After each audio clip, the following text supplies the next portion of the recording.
Recently, when trying to help somebody on the Discord server, I worked out how to make text appear like this. So I just thought I'd share it with you quickly. So the first thing we're going to do is get rid of the text that we have. Now you can do this either straight onto the clip itself by taking the clip into Fusion. You can use a Fusion comp over the top, but that makes it difficult to position because you don't know where you're going. Or you can do what I did, which was to bring an adjustment clip in and trim it to the length of your picture. What an adjustment clip does is it brings this image into the Fusion tab so that you can see where you're working. So if we go into Fusion, you can see already in the output we've got the picture, so we know where we're going. So the first thing we need is a text node. Now in the picture I just showed you at the start we had curved text, but I'm going to go with straight text just for the sake of speed. So got your text node selected, type in our text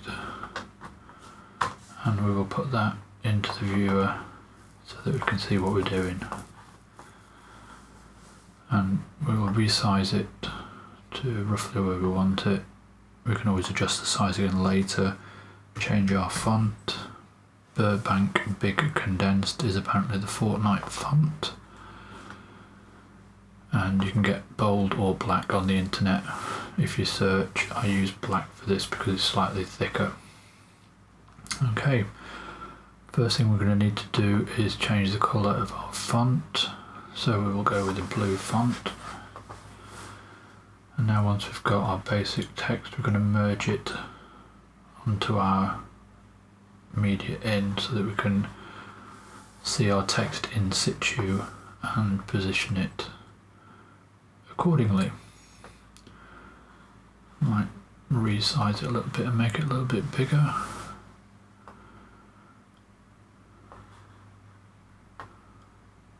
And I suppose if you want, you can come into the transform tab and we can rotate it around the Z axis so that we've got it not like that at all.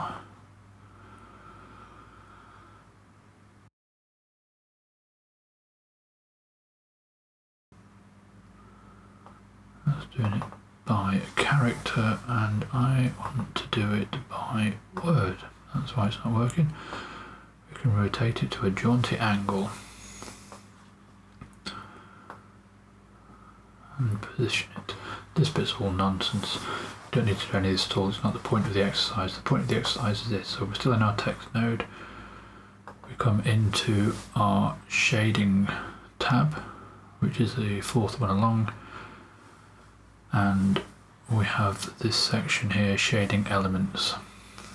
Shading elements is basically a list of presets that you can adjust, and preset number 2 is a red outline, which if you enable it gives you a red outline. Now I don't want a red outline, I want a yellow outline, so we will adjust the colour.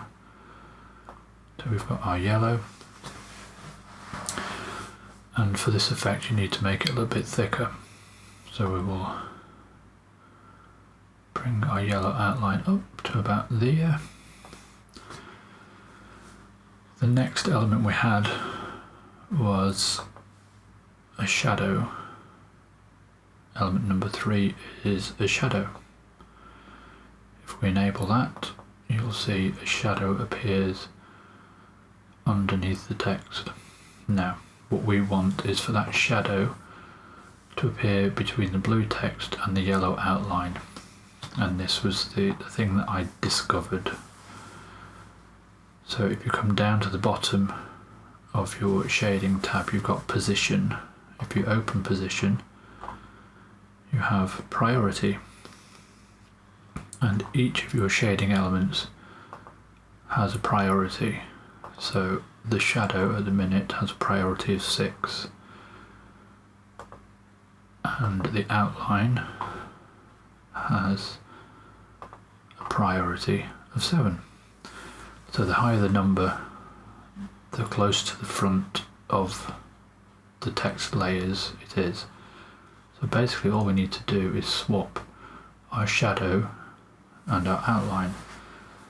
So if we make our outline to be priority 6 and our shadow to be priority 7, it swaps them around, so our shadow's now on top of our outline. So what we need to do now is sort this shadow out, because obviously we don't want it like that. So if we make sure that our shadow is selected, so element 3, and we come down, we've got soften above the position. So if we drop the softness on the X and Y axis, you end up with this nice tight shadow, which you can now position with your offsets. So your X offset first to bring it so that there's no X shadow,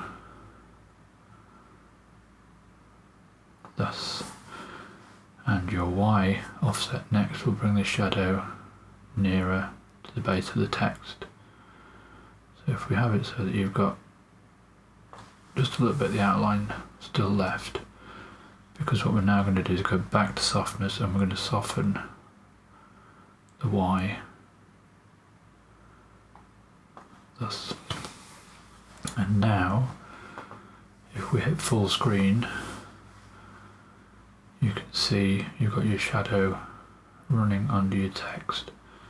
You might even want to drop it down a little bit more because that's quite heavy.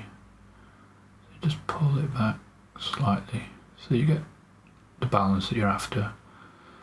So it just looks as though your text has got a bit of depth to it against your outline. And that's pretty much it.